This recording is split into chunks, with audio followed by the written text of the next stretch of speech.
আপনার জীবনের লক্ষ্য শুধুমাত্র নিছক বেঁচে থাকা নয়, রয়েছে একটি উদ্দেশ্য, রয়েছে সফলতা অর্জনের তাগিদ, তার সাথে রয়েছে জীবনকে উপভোগ করা হাস্যরস দিয়ে এবং আবেগ ও মমতা দিয়ে।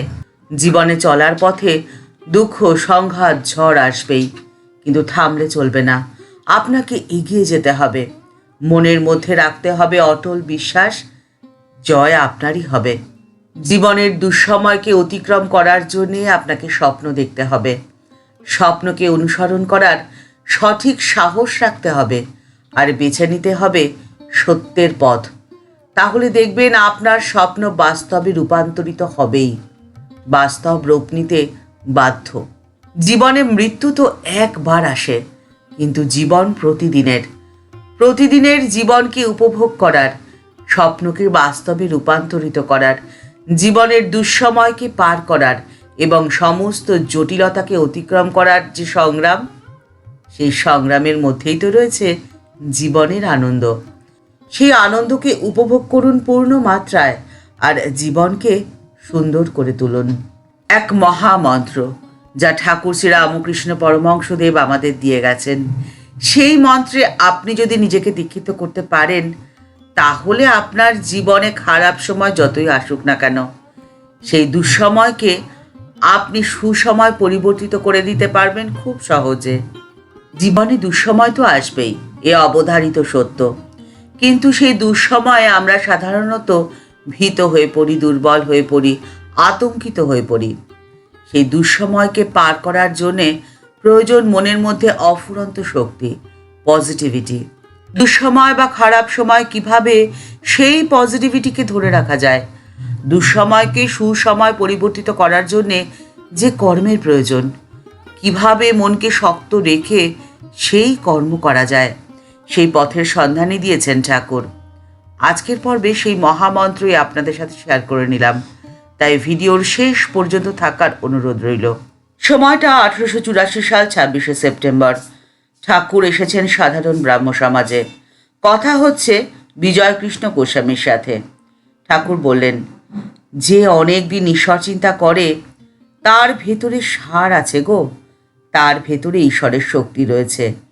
আবার দেখো, যে ভালো গায় বা ভালো বাজায়, কোনো একটা বিদ্যা খুব ভালো রকমই জানে, তার ভিতরেও সার আছে, ঈশ্বরের শক্তি রয়েছে। এটি গীতার মত। চণ্ডীতে রয়েছে যে খুব সুন্দর, তার ভেতরে সার রয়েছে, ঈশ্বরের শক্তি রয়েছে। ঈশ্বরের শক্তি সর্বত্র প্রকাশিত, কিন্তু কারো কারো ভেতরে একটু বেশি রয়েছে। এই বিশ্বের সর্বত্র তিনিই বিরাজিত।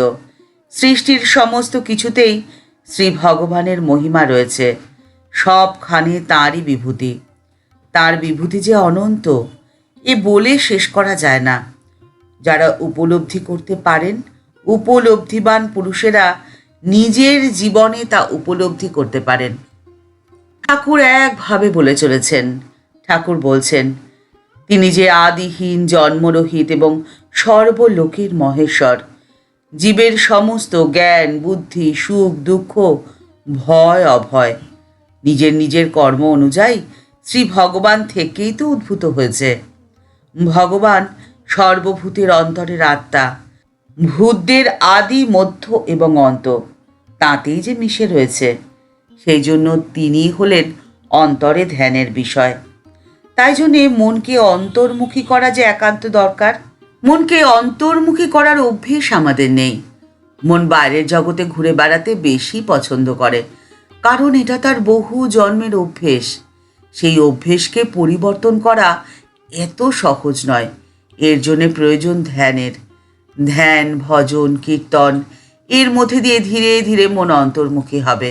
বাইরের জগতে ঘুরে বেড়ানো মনকে এত সহজে কি ভেতরে নিয়ে যাওয়া যায় গো? বাইরে যখন ছেলেরা খেলা করে, তখন মা ডাকলে সঙ্গে সঙ্গে কি ভেতরে যায়? কিন্তু যখন আঁধার হয়ে আসে, মাকে বাইরে খুঁজে পায় না, ভয় পায়, তখন এক ছুট্টে মায়ের কাছে চলে যায়। ঠিক সেভাবে ঈশ্বরের বিভূতির প্রকাশ বাইরের জগতে যেখানে সব থেকে বেশি রয়েছে, তাকে ধীরে ধীরে মনের মধ্যে অনুভব করতে হয়। এ বড় ভালো অভ্যেস। এর মধ্যে দিয়েই ধীরে ধীরে মন অন্তর্মুখী হয়।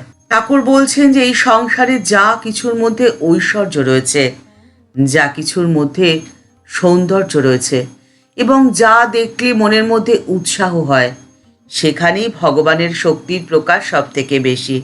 যেখানেই ভগবানের শক্তির প্রকাশ বেশি, সেখানেই রয়েছে তার বিভূতি। আর ওই বিভূতির মধ্যে দিয়ে ভগবানকে অনুভবের চেষ্টা করলে তাকে তোমরা ঠিক ধরতে পারবে। এই বিভূতির মধ্যে দিয়ে যদি তাকে একবার ধরতে পারো, তখন সর্বভূতে তোমরা তাকেই দেখতে পাবে। তোমার ভালো সময়ও যেমন তুমি তাকে দেখতে পাবে, তোমার খারাপ সময় বা দুঃসময়ও তাকেই খুঁজে পাবে। আমার একবার এরকম দশা হয়েছিল। সর্বভূতে তাকে দর্শন করতে লাগলাম। ধীরে ধীরে আমার পুজো উঠে গেল। এই বেলগাছ, বেলপাতা তুলতে আসতাম। একদিন পাতা ছিঁড়তে গিয়ে আঁশ খানিকটা উঠে এলো। দেখলাম গাছ চৈতন্যময়। একদিন ফুল তুলতে গিয়ে দেখি গাছে ফুল ফুটে রয়েছে, যেন সামনে বিরাট। পুজো হয়ে গেছে, বিরাটের মাথায় ফুলের তোড়া। আর ফুল তোলা আমার হলো না। তিনি মানুষ হয়েও লীলা করছেন। আমি দেখি সাক্ষাৎ নারায়ণ। জীবনে যতই খারাপ সময় দুঃসময় আসুক না কেন, মনের মধ্যে সব সময় তোমরা তার উপস্থিতি অনুভব করবে। আর এই মন্ত্রটিকে তোমরা জীবনের অঙ্গ করে নিও। সব সময় তোমরা এই প্রার্থনাই করো, মা আমি যন্ত্র তুমি যন্ত্রী, আমি ঘর তুমি ঘরণী, আমি দেহ তুমি দেহি, আমি রথ তুমি রথী। যেমন চালাও তেমনি চলি, যেমন বলাও তেমনি বলি, যেমন করাও তেমনি করি মা। আমি শরণাগত, আমি শরণাগত, আমি তোমার শরণাগত। বাস্তবে ঠাকুরের প্রত্যেকটি কথা এক একটি মহামন্ত্র। এর একটি জপ করলে সিদ্ধ হয়ে যেতে হয়। এই কথাটি বলছেন শ্রীম। কথামৃতকার শ্রীম বলছেন তার প্রার্থনাও যে মন্ত্র। মন্ত্র কি শুধুমাত্র সংস্কৃত হলেই হয়, বাংলাতেও যে হয়। ঠাকুর তো নিজেই প্রার্থনা করেছিলেন, মা এই নাও তোমার পাপ, এই নাও তোমার পুণ্য, তোমার পাদপদ্মে শুদ্ধা ভক্তি দাও। এই নাও তোমার সুখ, এই নাও তোমার দুঃখ, তোমার পাদপদ্মে শুদ্ধা ভক্তি দাও। এই নাও তোমার ধর্ম, এই নাও তোমার অধর্ম, তোমার পাদপদ্মে শুদ্ধা ভক্তি দাও মা। মা এই নাও তোমার ভালো, এই নাও তোমার মন্দ, তোমার পাদপদ্মে শুধুমাত্র শুদ্ধা ভক্তি দাও। ঠাকুর মা ও স্বামীজির চরণে প্রণাম জানিয়ে আজকের পর্ব এই পর্যন্তই। দেখা হচ্ছে পরের একটি নতুন পর্বে। আজকের পর্বের উপস্থাপনা আপনার যদি ভালো লেগে থাকে, লাইক বাটনটি প্রেস করে দিতে ভুলবেন না। আপনাদের করা একটি লাইক আমাদের পরবর্তী ভিডিও বানাতে অনেকটা উৎসাহিত করে। আর এই চ্যানেলে আপনি যদি নতুন হয়ে থাকেন, তাহলে চ্যানেলটিকে সাবস্ক্রাইব করে বেল বাটনটা ক্লিক করে দিয়ে অল বাটনটিতে ক্লিক করে দিতে পারেন। এই চ্যানেলে ভিডিও আপলোড হলেই আপনার কাছে সবার প্রথমে নোটিফিকেশানটি চলে যাবে। এই ভিডিওটি ভালো লেগে থাকলে অনেকের মধ্যে শেয়ার করে দেওয়ার অনুরোধ রইল। সবাই ভালো থাকবেন, সুস্থ থাকবেন। দেখা হচ্ছে পরের পর্বে। নমস্কার।